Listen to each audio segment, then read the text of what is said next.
والصلاة والسلام على أشرف الأنبياء والمرسلين وعلى آله وصحبه أجمعين.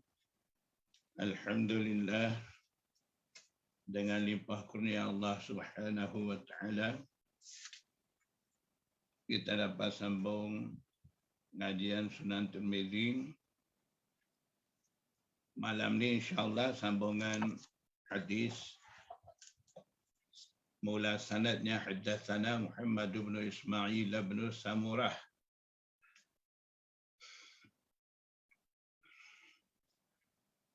حدثنا محمد بن إسماعيل بن سمرة الأحمسي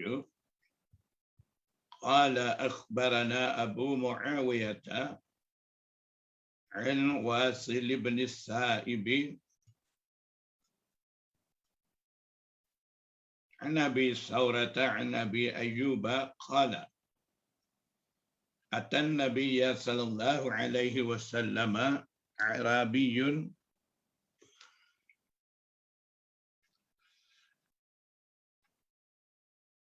riwayat daripada Abu Ayyub Al-Ansari, dia kata Arabi, seorang Arab kampung, Sukanul Badiyah, dia datang di sisi Nabi sallallahu alaihi wasallam. Faqala ya Rasulullah. Kemudian Arabi kata, wahai Rasulullah, inni uhibbul khaila afil jannati khailun. Sesungguhnya saya amat menyukai kuda. Ada tak dalam syurga kuda? Qala Rasulullah sallallahu alaihi wasallam. Nabi sallallahu alaihi wasallam bersabda, in udkhiltal jannata utita bi farasin min yaqutatin lahu janahani. Sekiranya engkau dimasukkan ke dalam syurga, engkau diberi kuda daripada yakut, batu permata yakut. Kuda itu mempunyai dua sayap. Fa'ummilta alaihi. Kemudian engkau dibawa kuda ke atasnya, naik kuda tu, summa tara bika haitsu syi'ta. Kemudian bolehlah terbang, kuda tu membawa engkau terbang di mana sahaja engkau menghendaki. Hadza haditsun laisa isnaduhu bil qawi. Ini adalah sebuah hadis sanadnya tidak kuat. Maknanya dhaif. Wala na'rifuhu min hadis Abi Ayyub illa min hadzal wajh. Dan kami tidak mengenali hadis ini, tidak menganggap ma'ruf daripada hadis Abu Ayyub Al-Ansari kecuali melalui tarik ini yang dianggap hadis ni sebagai hadis dhaif ni berpunca daripada rawi Abu Saurah yang riwayat daripada Abu Ayyub Al-Ansari itu, wa Abu Saurata wa ibnu akhi Abi Ayyub. Abu Saurah adalah anak saudara Abu Ayyub Al-Ansari. Dia yang riwayat daripada Abu Ayyub Al-Ansari itu yudha'afu fil hadis. Dia yang mentadhaifkan pada hadis. Maknanya disebabkan rawi Abi Saurah tu, sanad hadis ni dianggap dhaif. Dha'afahu Yahya bin Mu'in jidda. Yahya bin Ma'in mentad'ifkan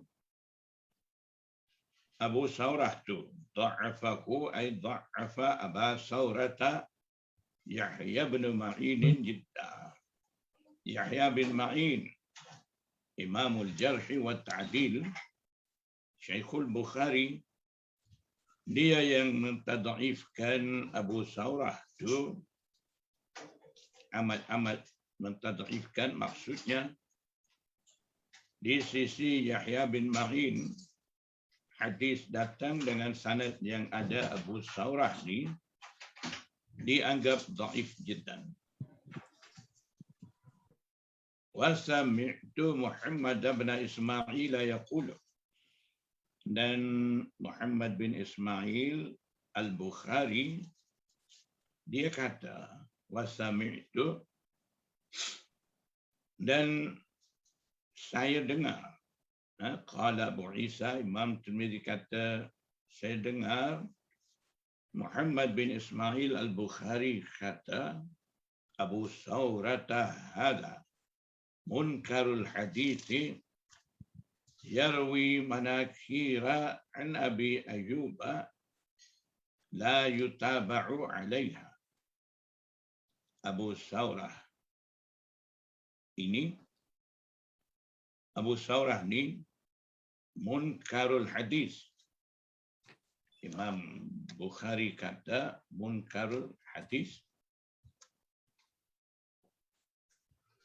Dia meriwayatkan hadis-hadis munkar daripada Abu Ayyub Al-Ansari, la yutaba'u alaiha, tidak ada hadis mutaba'ah katasnya, katas hadis-hadis manakir tu, alaiha ay ala manakir. Jadi Imam Bukhari guna istilah di sini bagi Abu Saurah munkarul hadis. Kemudian Imam Bukhari sambung sebut di sini yarwi manakira.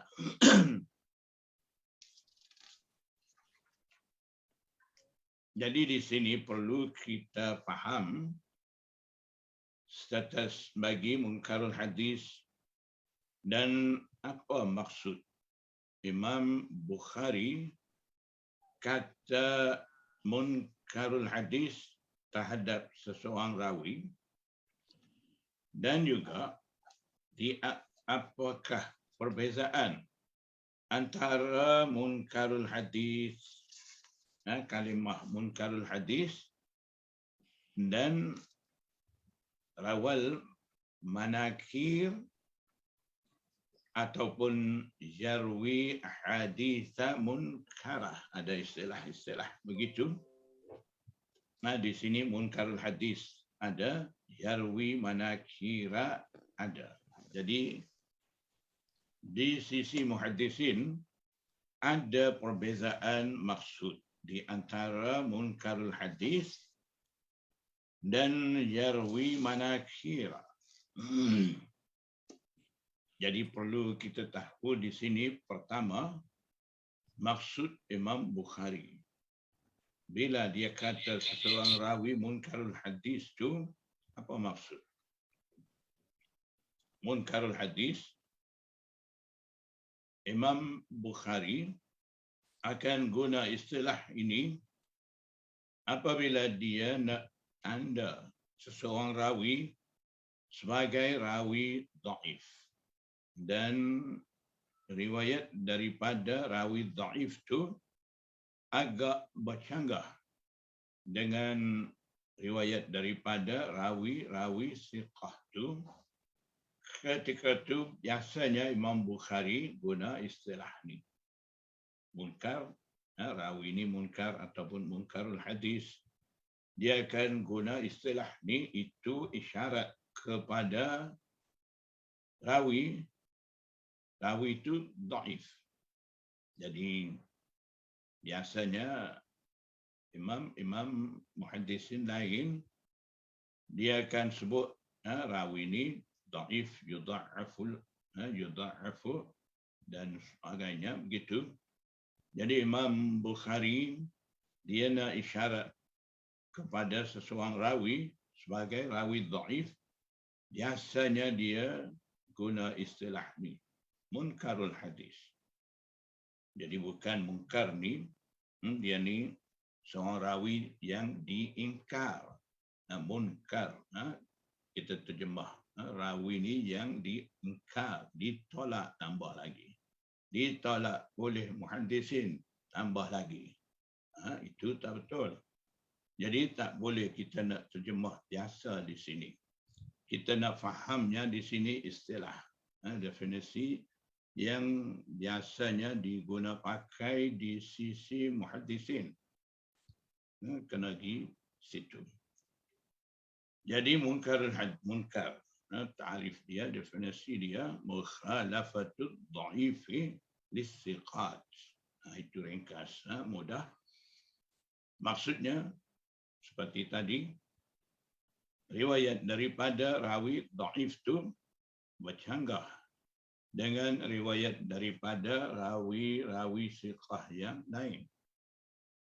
Sama ada percanggahan itu berlaku dalam sanad ataupun dalam matan. Ketika itu, rawi akan dianggap sebagai munkar. Rawi dhaif itu akan dianggap sebagai munkar. Baik, itu istilah yang diguna pakai di sisi Imam Bukhari. Jadi, apakah kedudukan hadis munkar di sisi muhaddisin? Jadi, bagi muhaddisin mutasyaddidin, mereka anggap hadis munkar ni tak boleh pakai, tak boleh amal, tak boleh jadikan hujah dan lain-lain. Mereka terus menolak. Disebabkan di sisi mereka hadis dhaif ni tidak boleh amal. Jadi pendapat imam-imam hadis ni dengan hadis dhaif ni ada 2-3 pendapat dan 2-3 golongan berbeza pandangan. Ada yang langsung tidak mahu amal dengan hadis dhaif. Ada juga imam-imam tertentu begitu. Itu dikatakan sikap mereka ni agak keras dengan hadis dhaif. Dan di sisi sesetengah muhaddisin, hadis dhaif ni boleh beramal dalam bab fadail amalan, dalam bab hukum ahkam, dalam bab tafsir, akidah, tidak boleh jadikan dalil dengan hadis dhaif. Dan di sisi satu golongan lagi, hadis dhaif itu boleh juga diguna pakai dalam hukum ahkam sekiranya hadis dhaif itu dah naik darajat hasan li ghairihi. Ketika itu yu'malu fil fadail wa yuhtajju fil ahkam. Itu di sisi golongan muhaddisin yang tiga begitu. Jadi hadis munkar ni sebahagian daripada hadis dhaif. Jadi hadis-hadis ni ada boleh menampung kedhaifan disebabkan ada tarik lain sukun. Tarik lain sukun ketika itu taraf hadis dhaif itu dapat ditampung dan boleh naik kepada darajat lebih tinggi daripada darajat dia ada. Jadi hadis-hadis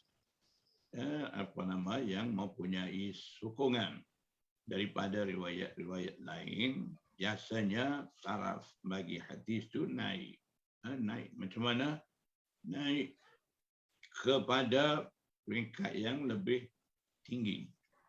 Ketika itu hadis wahi, hadis dhaif, disebabkan ada sokongan daripada riwayat-riwayat lain, taraf hadis itu naik kepada darjat yang lebih tinggi melebihi martabat hadis munkar. Hadis munkar ni hadis yang bersangatan lemah dan sebahagian hadisin kata hadis yang tidak ada asal.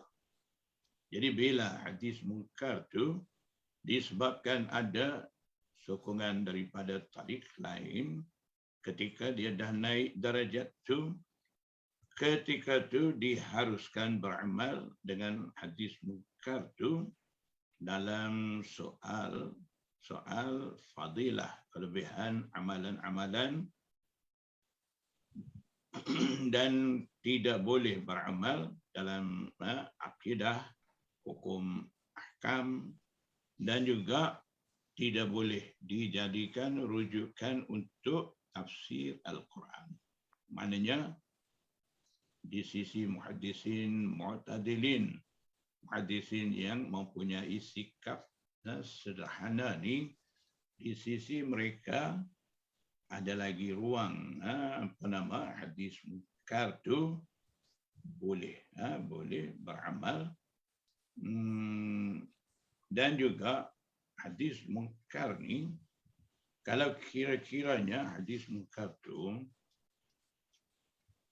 istilah munkar tu sendiri daripada istilah jarah. Ada satu bidang ilmu jarah ta'dil, dah kita biasa. Dan jarah ni maksudnya mensifatkan seseorang rawi dengan sifat tidak siqah, tidak adil. Maknanya bila rawi itu disifatkan dengan sifat jarah tu, rawi ini dianggap tidak dipercayai. Kalau kata ta'dil, adal bermakna rawi itu disifatkan dengan sifat adal, siqah, yang dipercayai. Jadi dalam bidang ilmu jarah ta'dil ni, seperti mana ta'dil ada peringkat dia sampai peringkat yang ke-6, ada 6 peringkat ta'dil. Begitu juga jarah, ada juga peringkat dia sampai 7 peringkat. Di sisi Hafiz Ibnu Hajar, di sisi Imam Hakim, Imam Nawawi ada 4 peringkat, di sisi Imam Sakhawi 5 peringkat, dan begitu juga ada penentuan berbeza di antara hadisin terkenal berkenaan dengan peringkat jarah itu. Jadi Hafiz Ibnu Hajarnya dia letak sampai 7 peringkat bagi jarah. Jadi setiap peringkat ta'dil dan jarah mempunyai istilah-istilah tersendiri. Jarah, semua peringkat ada istilah-istilah dia. Kalau istilah ni ta'dil peringkat pertama, istilah ni ta'dil peringkat kedua, istilah ni jarah, peringkat jarah pertama, ada setengah istilah jarah, istilah jarah yang kedua, yang ketiga, begitu. Jadi munkar ni, dia ada, istilah munkar ni ada pada peringkat yang ketiga. Jadi keputusan daripada jumhur muhaddisin, katanya mereka istilah-istilah ada daripada peringkat 1 sampai peringkat ketiga. Bermakna seseorang rawi dikaitkan dengan mana-mana sifat daripada sifat jarah, dikaitkan dengan mana-mana istilah daripada jarah, peringkat 1 sampai peringkat 3. Jadi riwayat daripada rawi itu walaupun disebut jarah, muhaddisin kata riwayat daripada rawi itu maksudnya dia tu ada kait dengan istilah daripada tingkat jarah 1 sampai 3 tu tadi. Hadis daripada rawi itu boleh jadikan syahid ataupun mutabi' sebagai hadis bagi sokongan kepada hadis lain, hadis sahih ataupun hadis hasan, supaya lebih menguatkan hadis-hadis itu. Jadi maknanya ada juga ruang boleh guna pakai hadis-hadis itu. Jadi kita perlu ambil kira ke semua maksud merangkumi daripada pandangan-pandangan muhaddisin itu. Jangan mudah-mudah bunyi mungkar tolak hadis itu, riwayat daripada rawi ini tak boleh pakai. Jangan begitu. Kalau kira tak boleh pakai begitu, Imam Tirmizi tidak akan masuk dalam Sunan Tirmizi dia. Mungkin ini satu pertikaian terhadap Imam Tirmizi. Juga hadis-hadis dhaif jiddan dalam Sunan Tirmizi dia, hadis munkar ada. Hadis tu datang dengan sanad, dalam sanad tu rawi majhul ada. Jadi banyak pertikaian dan akhirnya ada sesetengah muhaddisin mereka anggap Imam Tirmizi ini mutasahil fil hadis, begitu. Kalau dalam bab rawi itu dianggap rawi majhul. Imam Zahabi dialah top sekali, kuat sekali kritik kepada Imam Tirmizi berkenaan dengan Imam Tirmizi ini bawa rawi majhul. Ada dalam sanad tu ada rawi majhul, Imam Tirmizi bawa dalam Sunan Tirmizi. Jadi Imam Zahabi lah terlalu syadid menolak cara Imam Tirmizi itu. Jadi bagi muhaddisin yang mempunyai sikap sederhana, mereka tidak bawa sikap seperti Imam Zahabi itu, dan mereka anggap yang Imam Tirmizi bawa hadis dalam sanadnya ada rawi majhul itu, kemungkinan besar di sisi Imam Tirmizi-nya rawi itu tidak dikira majhul disebabkan ada sanad lain di situ. Rawi itu disebut nama dia seperti mana sanad terputus. Imam Tirmizi bawa dalam Sunan Tirmizi, kalau kita pandang kepada sanad itu saja, kita akan kata juga Imam Tirmizi ini suka bawa hadis munqati, dhaif. Adakah hadis lain hasan, sahih dalam bab ni? Kenapa bawa hadis munqati, sanad terputus, hadis dhaif ni jadikan sebagai hadis bab? Itu kita yang kritik disebabkan kita tak faham dengan uslub dan juga kehendak Imam Tirmizi itu.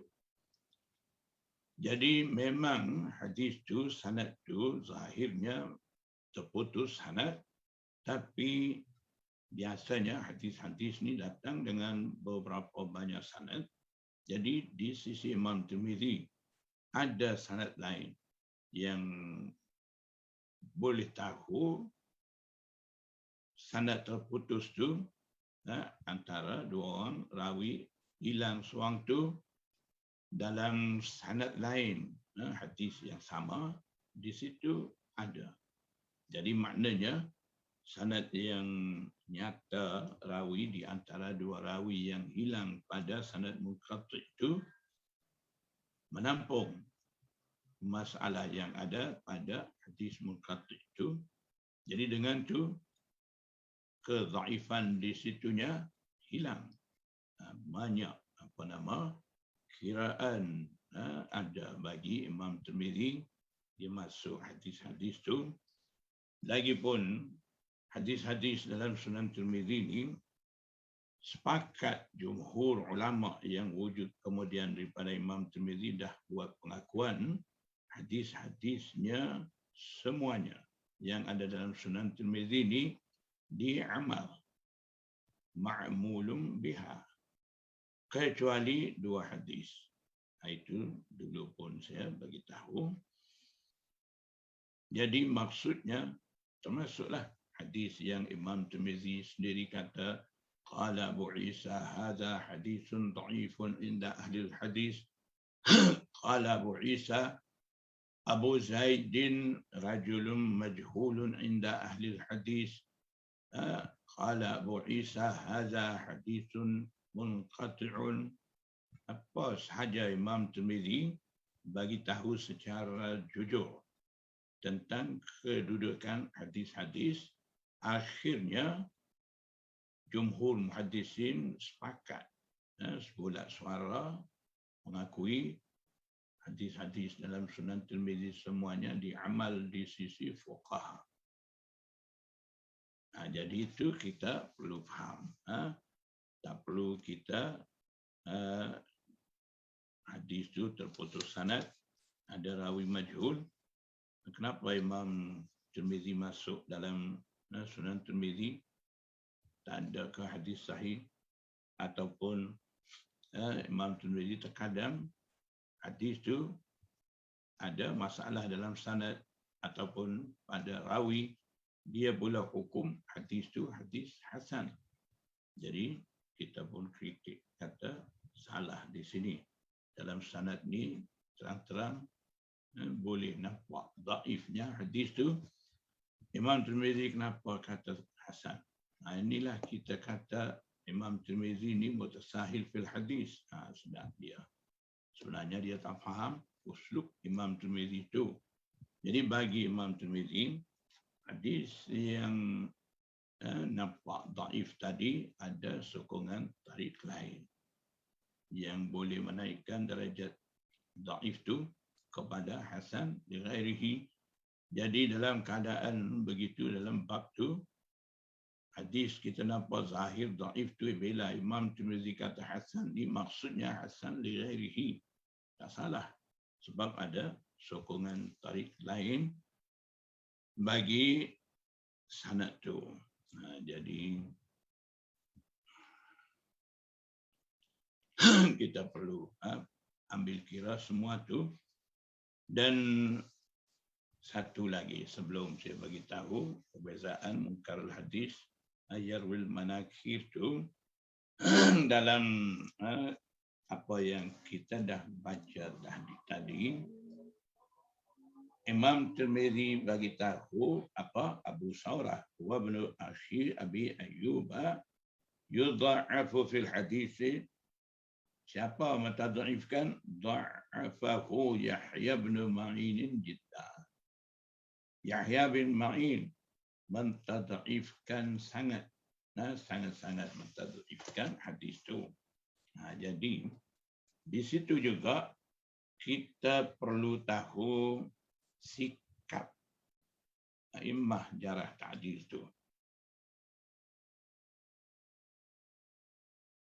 Jadi Hafiz Ibn Hajar kata pengikut peredaran masa ada 4 tabaqat, 4 generasi di kalangan imam-imam jarah ta'dil. Imam jarah ta'dil maksudnya imam-imam pengkritik ataupun pengesah sanad.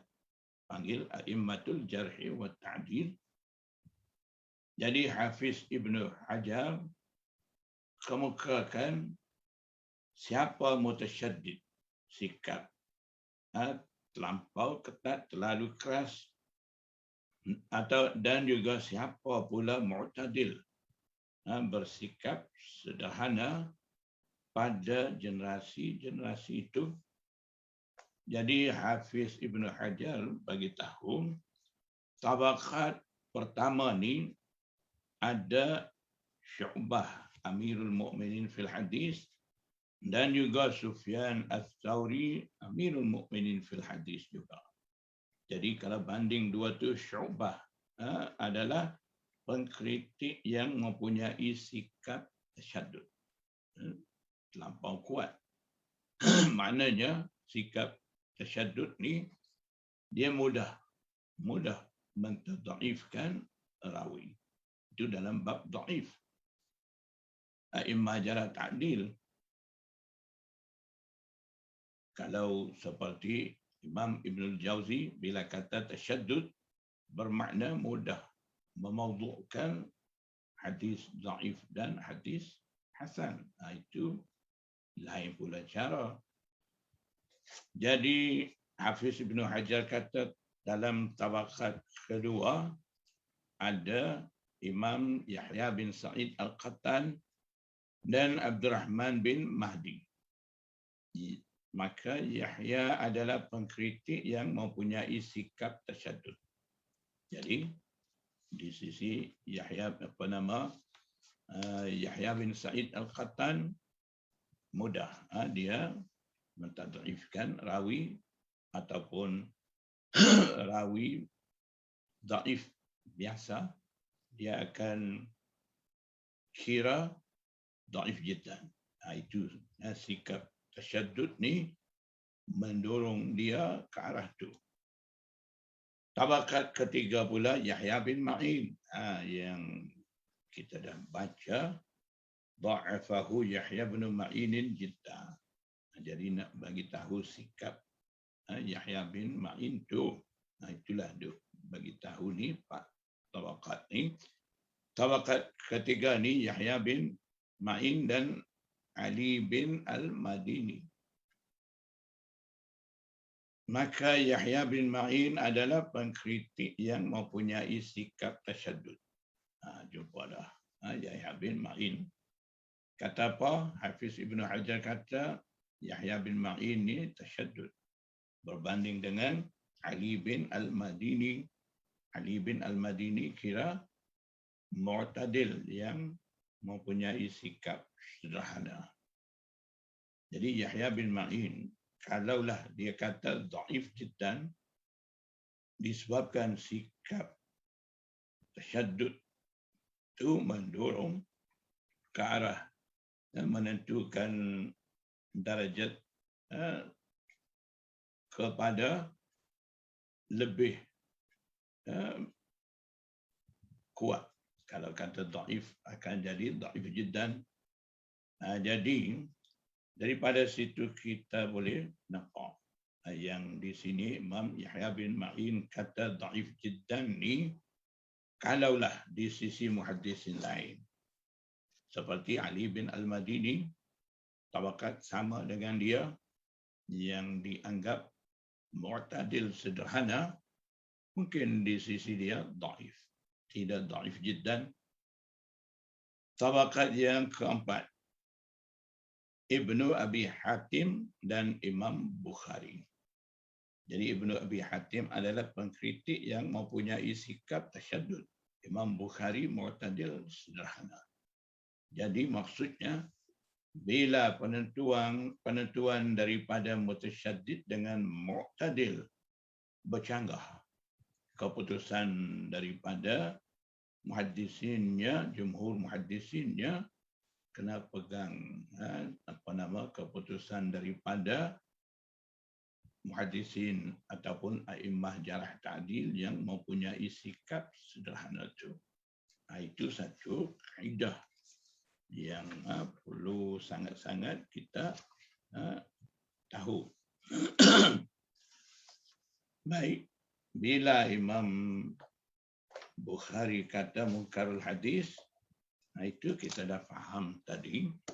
Jadi kita kepada perbezaan antara munkarul hadis dan yarwil manakir, dua istilah yang ada dalam satu jumlah hadza munkarul hadis yarwi manakira.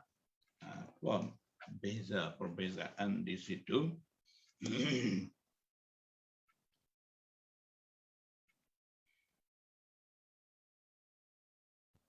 Bila kata rawi itu rawa manakir ataupun yarwi manakir, itu tidak istilah seperti itu tidak menghendaki meninggalkan riwayat dia. Kalaulah dah banyak sangat manakir dalam riwayat dia, barulah boleh tinggalkan hadis tu. Kalau dah berlaku begitu, akhirnya akan dikatakan munkarul hadis. Jadi maksudnya munkarul hadis ni darajat dia lebih daripada yarwil manakir. Sebab munkarul hadis ni lianna munkarul hadis wasfun fil rajuli yastahiqqu tarka li hadisihi.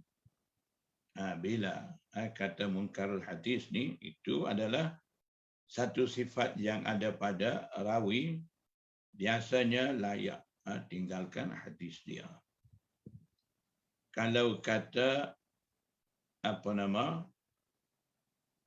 yarwi haditha yarwil manakir, kalau begitu itu tidak dituntut lagi tinggalkan riwayat dia tu.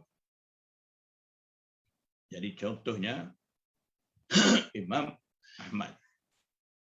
Ahmad bin Hanbal, dia kata tentang Muhammad bin Ibrahim At-Taimi.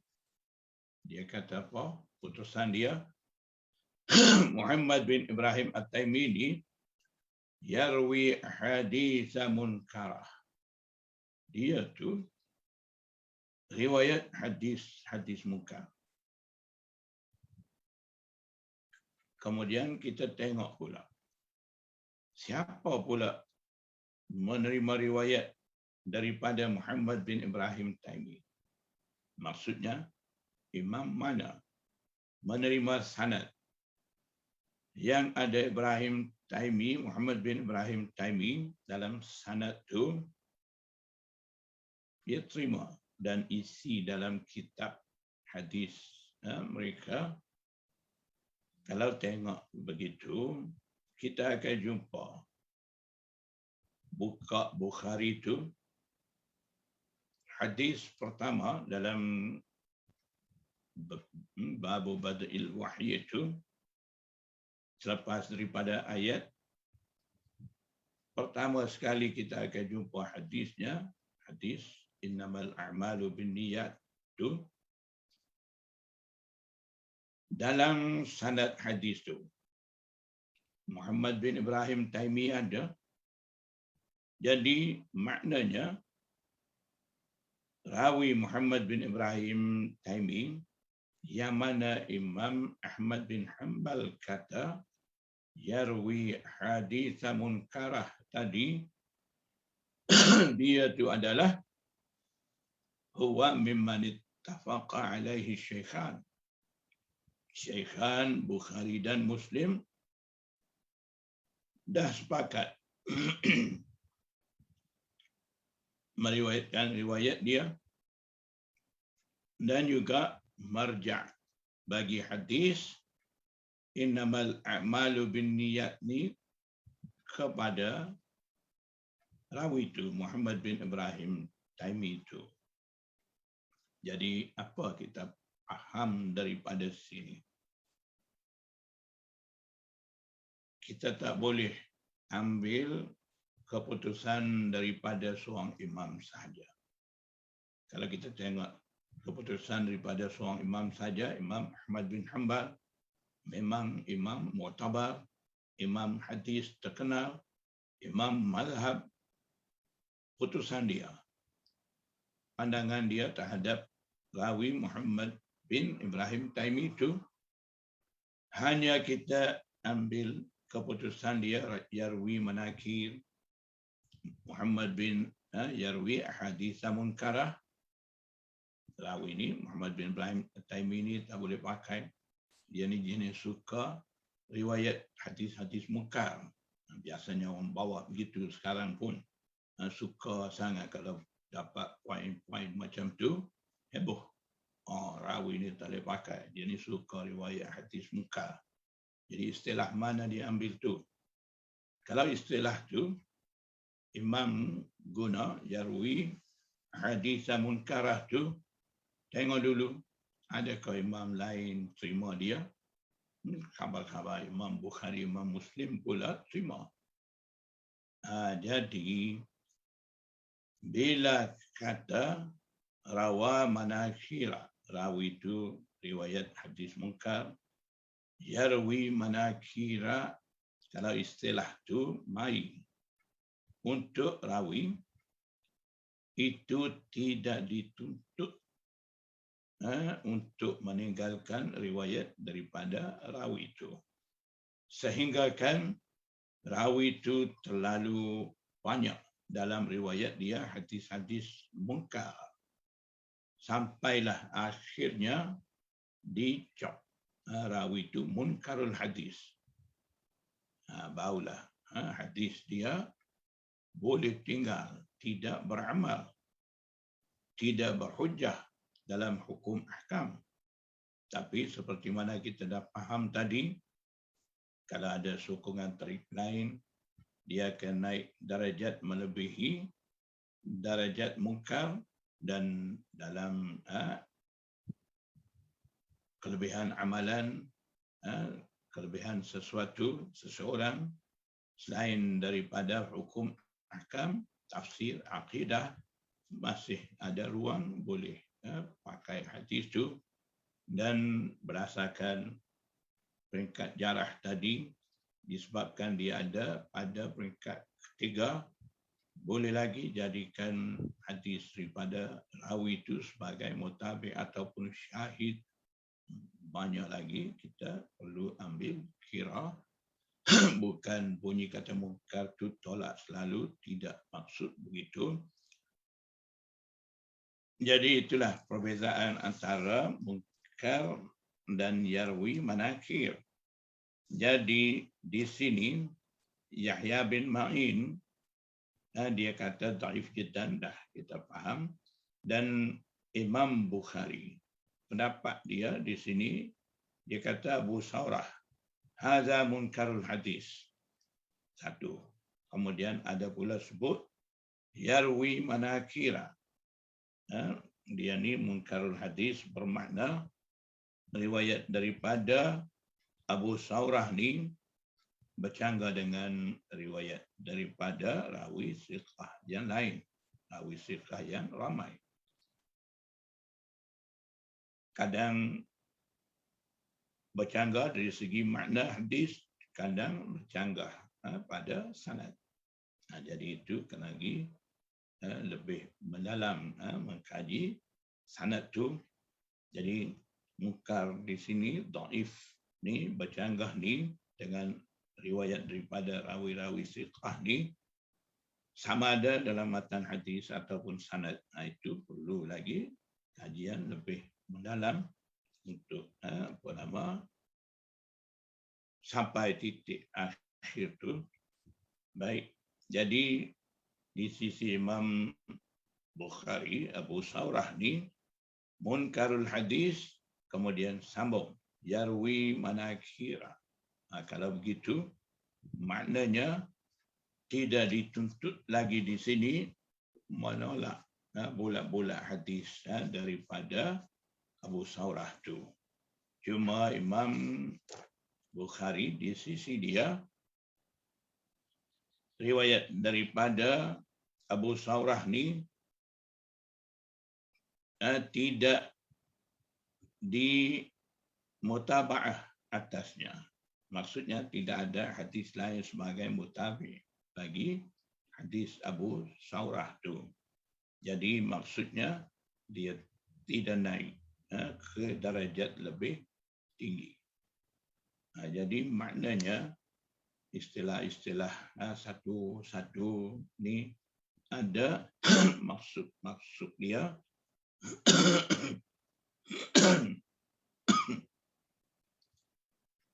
mengikut ilmu mustalah hadis ataupun usul hadis, kaedah-kaedah begitu luas. Itu juga perlu kita ambil tahu, ambil kira. Di situlah kita akan nampak aman sebenar yang dikehendaki oleh musannif kitab tu.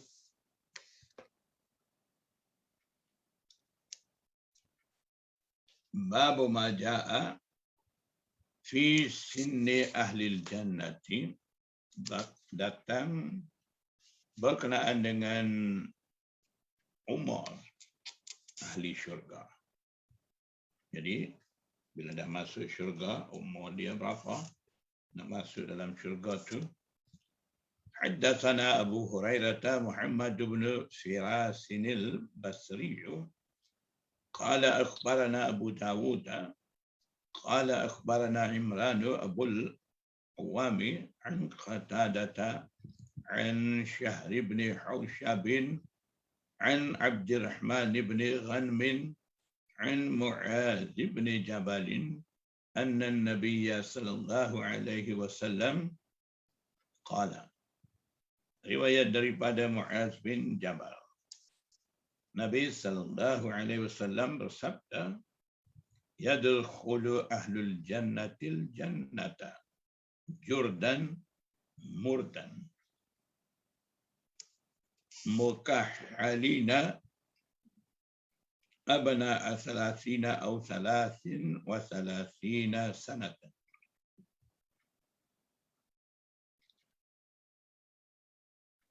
Penghuni syurga akan masuk syurga. Jurdan dalam keadaan halusnya kulit. Murdan muda.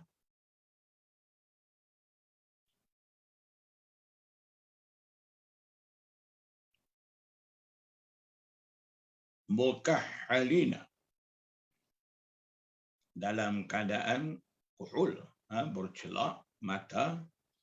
Abna'a 30, umurnya anak berumur 30 tahun.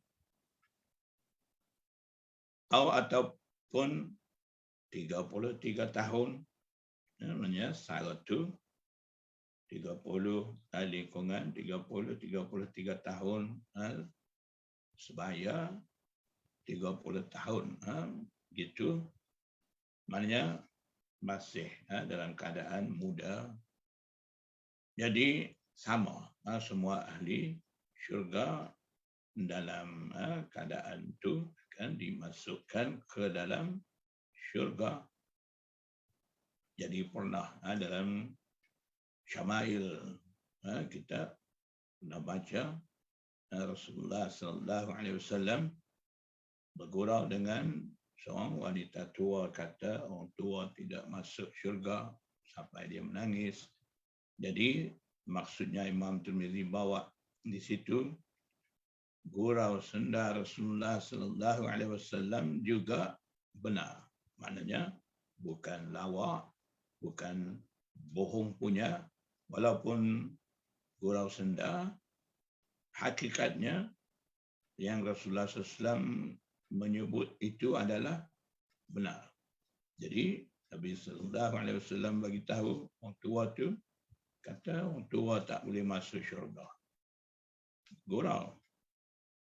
Tapi betul memang tua-tua tak masuk dalam syurga. Yang akan masuk ni Allah jadikan sebaya lingkungan 33 tahun lebih kurang tu akan masuk dalam syurga. Hadza haditsun gharibun. Wa ba'du ashabi Qatadah rawahu hadza an Qatadah, dan sebahagian ashab Qatadah mereka riwayat hadis ni hadza ay hadzal haditha daripada Qatadah mursalan, riwayat secara mursal, walam yusniduhu, dan mereka tidak menjadikan musnad bagi hadis itu. Maknanya tidak riwayat secara musnad, riwayat secara mursal. Mursal maksudnya menggugurkan sahabat dalam riwayat itu yang dah baca ni an Mu'adz bin Jabal anna Nabiy sallallahu alaihi wasallam, itu musnad, sanad bersambung terus, nama sahabat disebut terus sambung kepada Rasulullah sallallahu alaihi wasallam, itu musnad.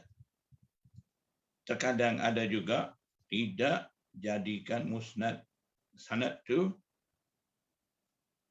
mursalan, rawahu hadza mursalan an Qatadah, yang musnad tadi pun daripada Qatadah, dan daripada Qatadah juga terkadang riwayat datang secara mursal dengan cara menggugurkan Mu'adz bin Jabal daripada sanad itu.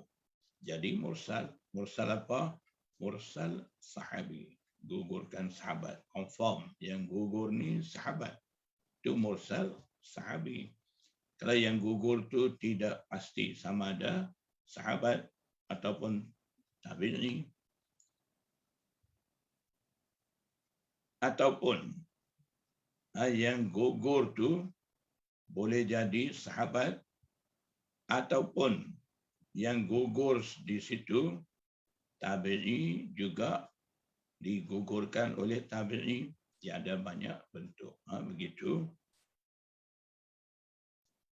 Kalau begitu tidak akan dinamakan mursal sahabi bila pasti yang gugur ni sahabat, itu mursal sahabi.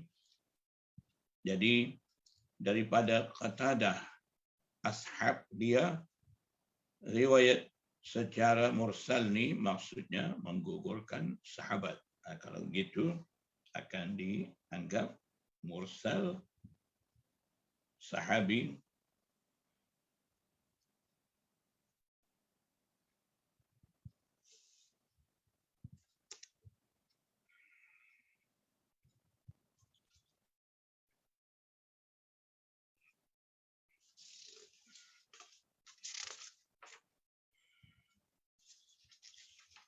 InsyaAllah kita sambung pula ke depan. Babu ma ja'a fi kam saffin ahlul jannati.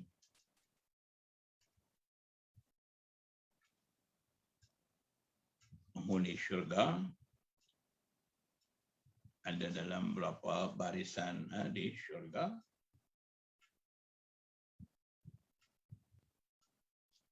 InsyaAllah. Wallahu a'lam. Billahi taufiq wal hidayah. Wassalamualaikum warahmatullahi wabarakatuh. Waalaikumsalam warahmatullahi wabarakatuh.